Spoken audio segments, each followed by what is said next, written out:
അതാണ് പറഞ്ഞത്, ബോധമുള്ള ഒരു സമൂഹത്തെ വേണം നമ്മൾ വളർത്തിയെടുക്കാൻ. നിങ്ങൾ പറയും, എന്റെ മക്കൾ അങ്ങനെ ചെയ്യൂല, എന്റെ ഭാര്യ അങ്ങനെ ചെയ്യൂല, എന്റെ പെൺകുട്ടികൾ അങ്ങനെ ചെയ്യൂല, അവരെ ഞാൻ അങ്ങനെ ചെയ്യാതിരിക്കണമെങ്കിൽ ആ പെൺകുട്ടികൾക്ക് നിങ്ങൾ കൊടുക്കേണ്ടത് മതബോധമാണ്, നിങ്ങളെ ഭാര്യയ്ക്ക് നിങ്ങൾ കൊടുക്കേണ്ടത് മതബോധമാണ്.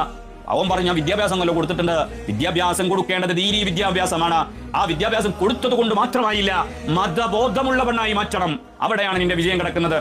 മോള് നല്ല രീതിക്കാണ്, ഓക്കെ, ആ മോളാക്കി മാറ്റുമ്പോ, മതബോധമുള്ളവളാക്കി മാറ്റുമ്പോ, റബ്ബിനെ പേടിക്കുന്ന മുത്തുനബി സല്ലല്ലാഹു അലൈഹി വസല്ലം തങ്ങളെ ഇഷ്ക വെക്കുന്ന നല്ലവനാണെങ്കിൽ ഒരിക്കലും അവളുടെ കയ്യോ നാവോ ഭർത്താവിനെതിരെ പൊങ്ങുകയില്ല.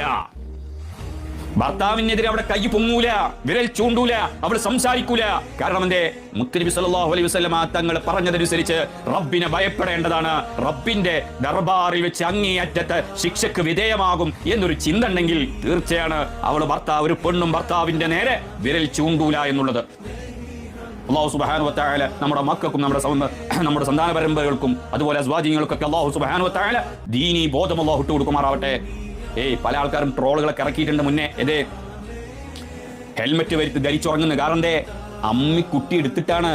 പണ്ടൊരു കഥകൾ വായിച്ചിട്ടില്ലേ? ഉറങ്ങുന്ന സമയത്ത് ഭാര്യ അമ്മിക്കുട്ടി എടുത്തിട്ടാണ് തലക്കടിച്ചിട്ടാണ് ഭർത്താവിനെ കൊന്ന കഥകൾ നമ്മുടെ കേരളത്തിലെ പത്രമാധ്യമങ്ങൾ റിപ്പോർട്ട് ചെയ്തിട്ടുണ്ട്, ഇല്ലേ? അതിപ്പോ ആ സമയത്ത് ട്രോളുകൾ ഇറങ്ങി. പല ഭർത്താക്കന്മാരും പല ആണുങ്ങളും ഹെൽമെറ്റ് ഇട്ട് കിടന്നുറങ്ങുന്നത് എന്തേ?